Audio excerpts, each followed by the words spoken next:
All right, shave, shower, keep going. Because, I mean, you never know. What if it turned better? What if it turned out better than we imagined? That would be pretty cool.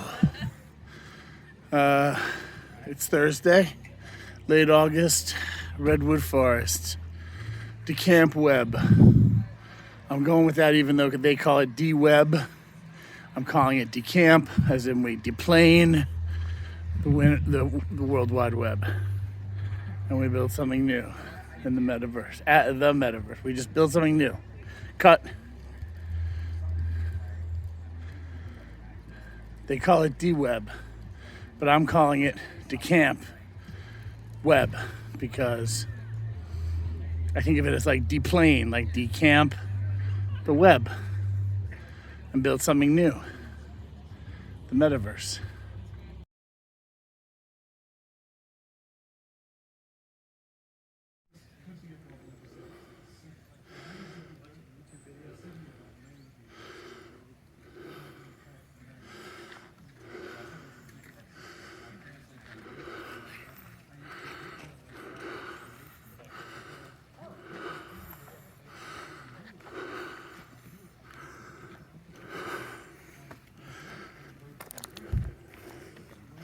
Thunder Salon, right next to the French Memorial Chapel, Heartwood Chapel.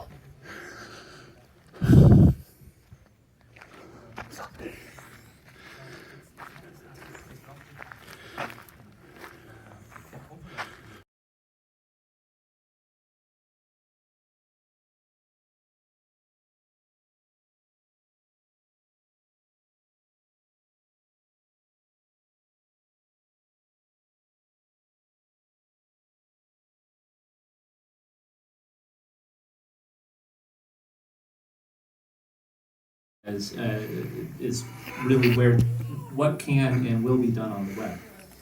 We do a lot of this. We mainly work on building social immersive spaces to do brand activations, to build communities, and we've really started into augmented reality.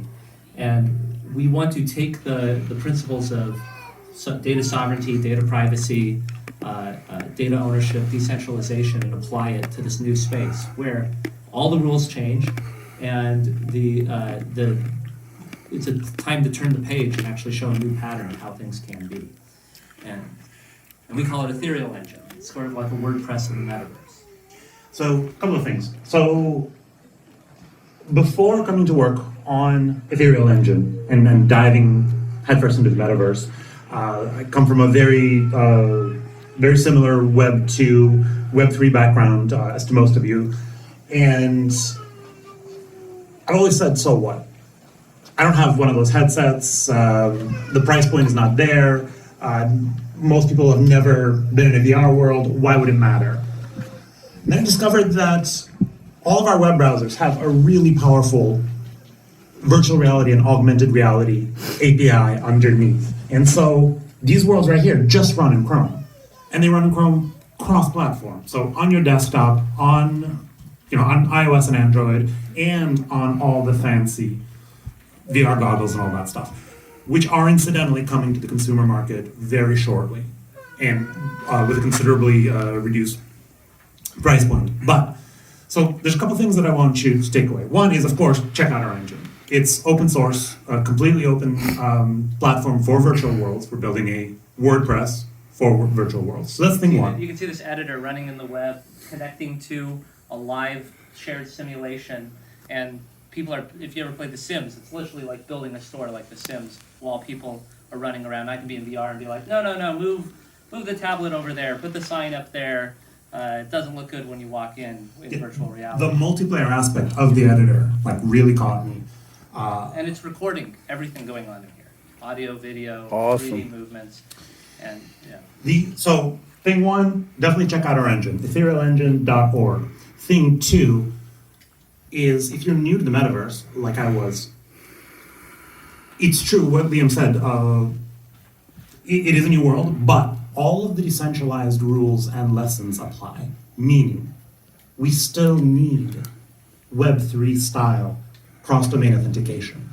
We still need decentralized identifiers and log in with Ethereum and all of that stuff. We still need, even more than usual, than regular apps, cross-domain permission.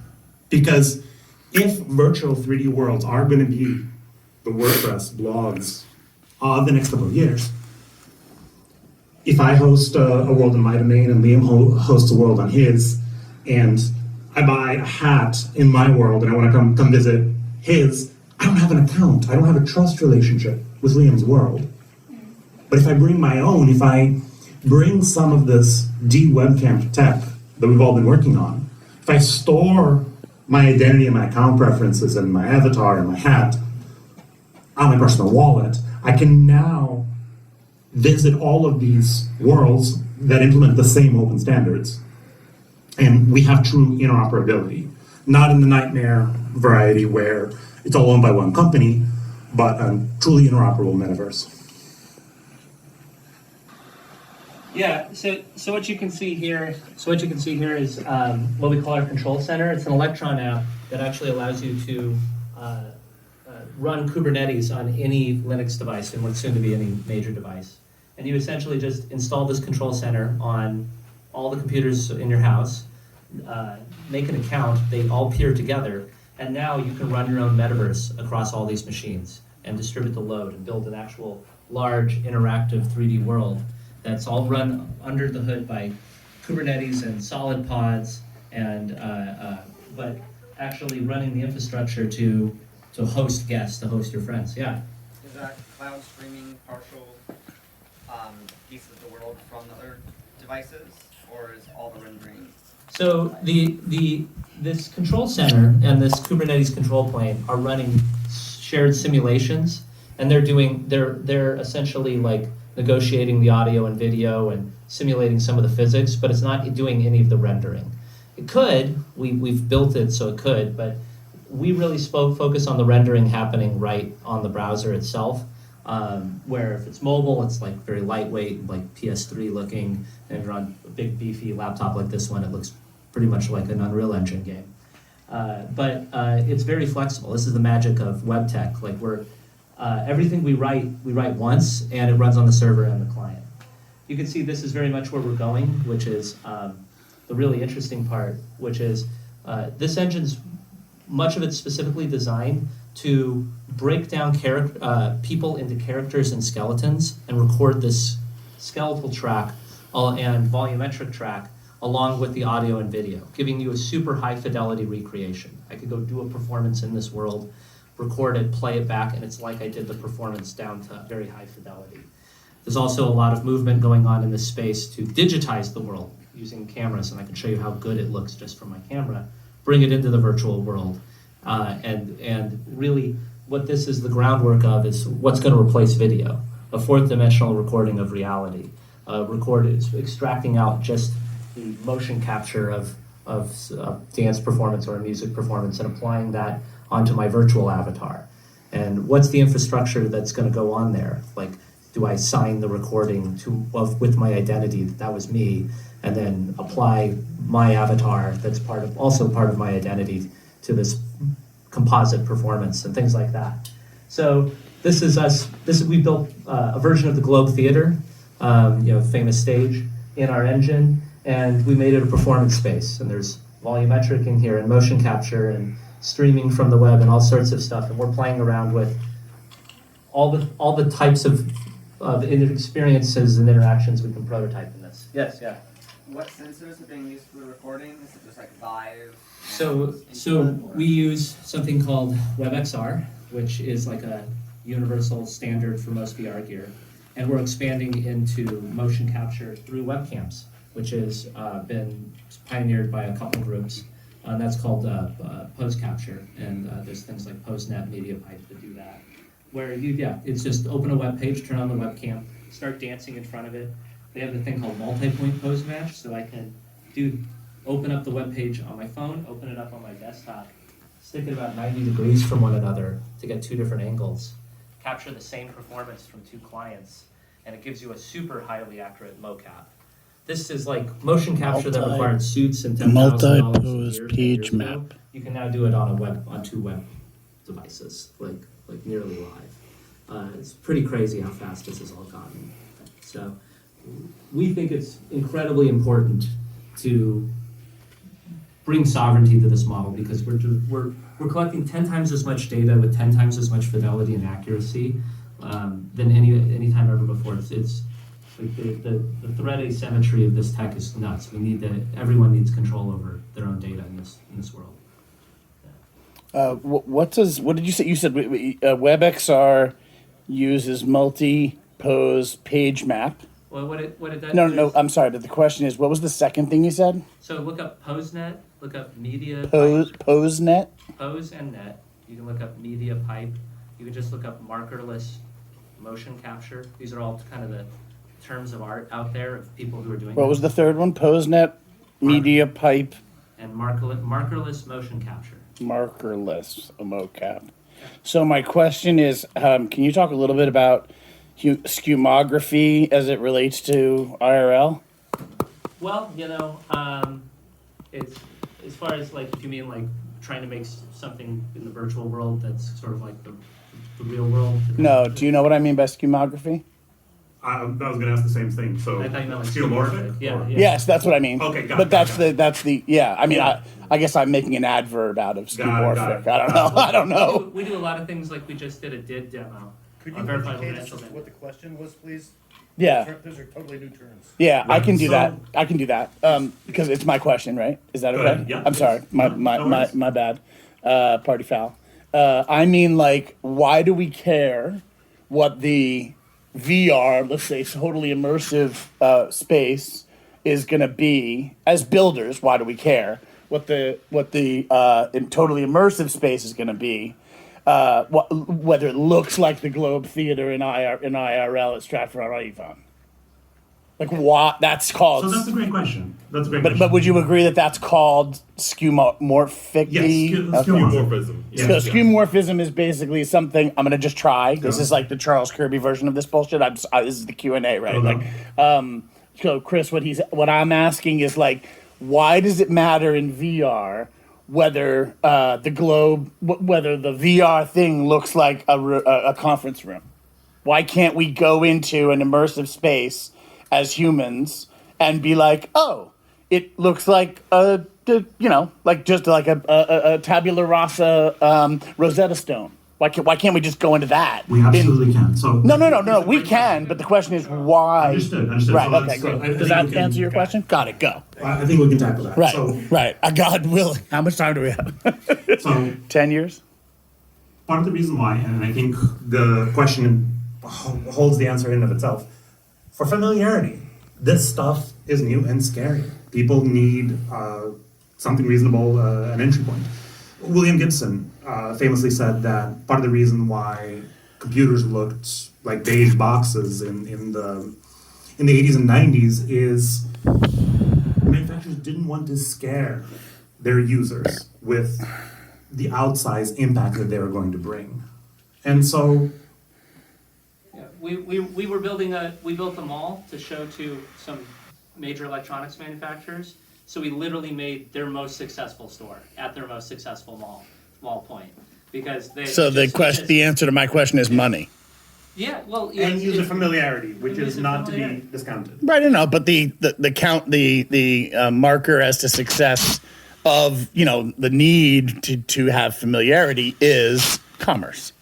Right. And so the good news, though, is that this does come with its own 3D web editor. So you should come Yeah. and do very non-skeuomorphic, truly groundbreaking scenes. Right, and CindyXR also has places that look real. Excellent. But it has more, what to me are more effective spaces that look like a tabula rasa Pinterest, three-sided Pinterest board. You know what I mean? I think the other thing here is where we see a lot of this going is in the direction of augmented reality, right? We want to be able to take regular websites and Well, give yeah, people the sure, tools to sure. spatialize the websites they have, bring them into an embodied real-world environment. Yeah, where 100%. people are, we want people to less of like looking at your devices and more at like engaging with 100%. people around you, So- right? Right. And I would say Agreed.com. check out etherealengine.org. You can check out, if you go to xrti.me or Ethereal Engine, you can check, it's easy to find our worlds. You can check them out. We've got 12 of them. Love to know what you think. We're going to be in them later tonight. We'll pull out some headsets and go in. If you guys want to find us, we'll be doing that. Where are you going to do that, please? Probably in Hacker Hall. Yeah, it's probably, yeah. We'll be around. I think we have, yeah.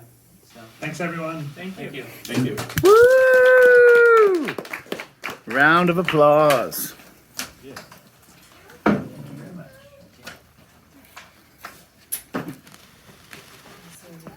Yep. You have a USB-C? Yes.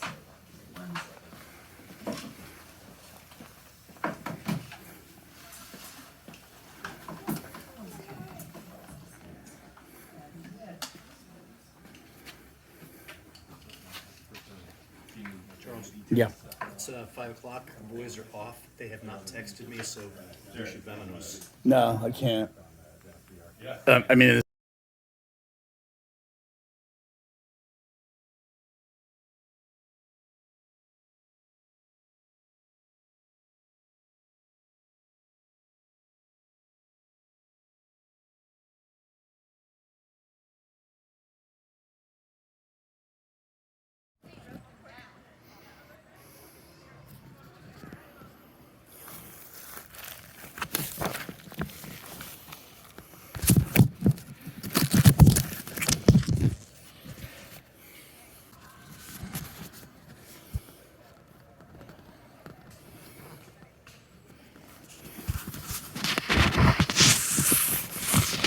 I'm in the Heartwood Chapel, D-Web, Thursday,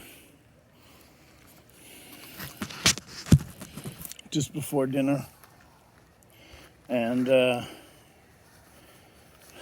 just going to do a little guided meditation as I just did a impromptu stand-up that started with my inciting incident as a 6-year-old with a mother doing postpartum and a father getting his PhD in sex therapy while he was also ministering chapeling people. And so the spirituality and the I don't know, what do you call it, the spirituality and the trauma have converged in the last 5 minutes. And so I'm going to decompress. And I hope you'll join me in what I think of as a, I don't know, something, guided meditation. A series of,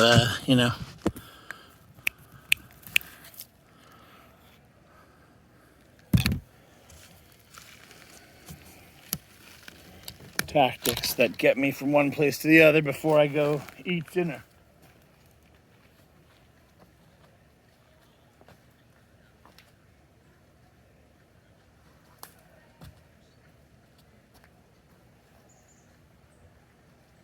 This is not meant to be performative in nature, but simply something that might help you too. But it's definitely going to help me eat more mindfully, you know?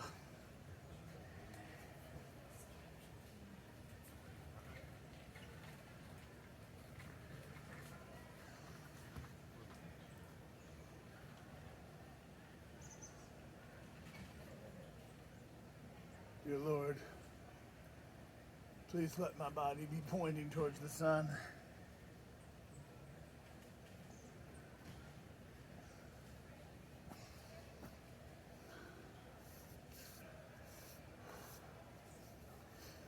Oh, I found it. It's dinner time, so the sun is in the west. So I will reach out to the sun and ask for namaste, forgiveness. And assuming there's a cosmic lover, I will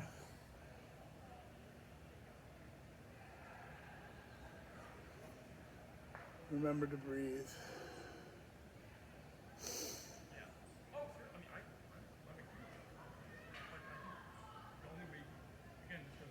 I was in a car with Ruben Steiger for 1,000 hours, 100 hours. And he asked me what future Charles would be doing.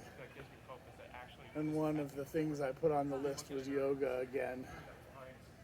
From 2010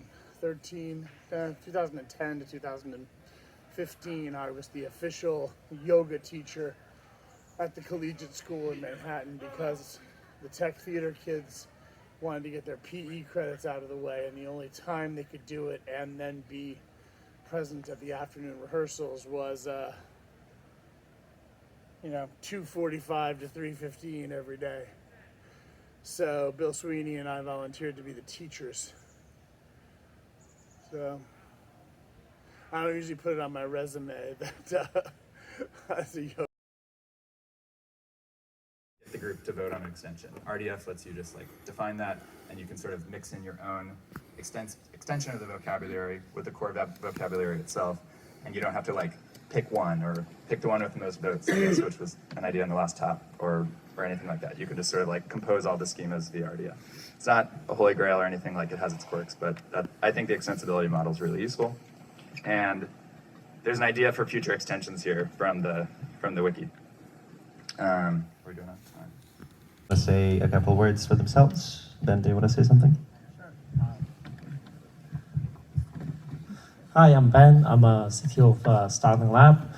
We've been working with storage providers to store assets privately and publicly, and working on authenticated capture and thinking about long-term decentralized preservation. So yeah, I'll pass it over to Jeremy. Hey, I'm Jeremy, also known as Y. I am first engineer at Protocol Labs, worked on IPFS, libp2p, Filecoin, and have been working pretty closely with Arkady at the Internet Archive for figuring out how to, reliably store a whole bunch of their data. Dominic Reno with Storage, also known as Storage. Working with Arkady, the Internet Archive, and Starling to archive humanity's assets. We're a decentralized, I like to say, complementary service to Filecoin, primarily focused on retrievability. I guess a useful bit of context is that the archive and Starling have maybe like these goals are getting a little bit advanced. But actually, capability security, which is what Sprightly is entirely based on, has a very simple, understandable rule. If you don't have it, you can't use it. Right? So that's the foundation that Sprightly is taking with everything.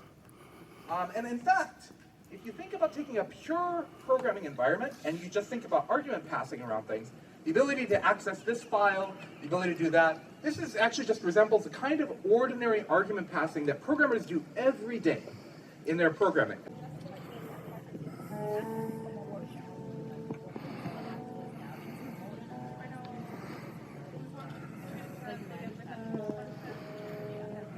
This is not the real world.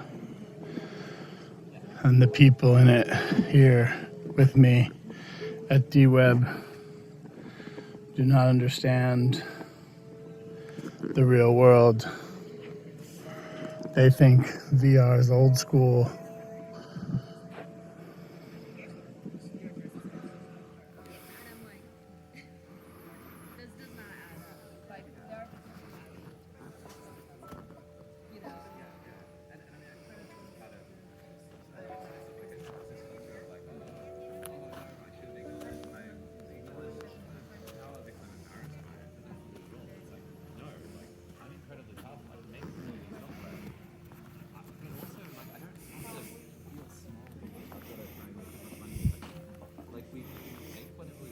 And maybe it is.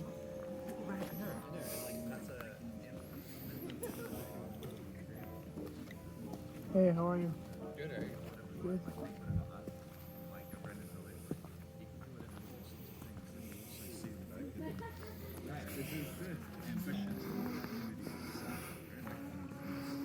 This question for crypto, like if there is not like impenetrable privacy built into that crypto, it is going to be a net negative. Right. The flip side is the the unbreakable lock problem, right? That cash and gold and art are difficult to trace, but it's not impossible if you're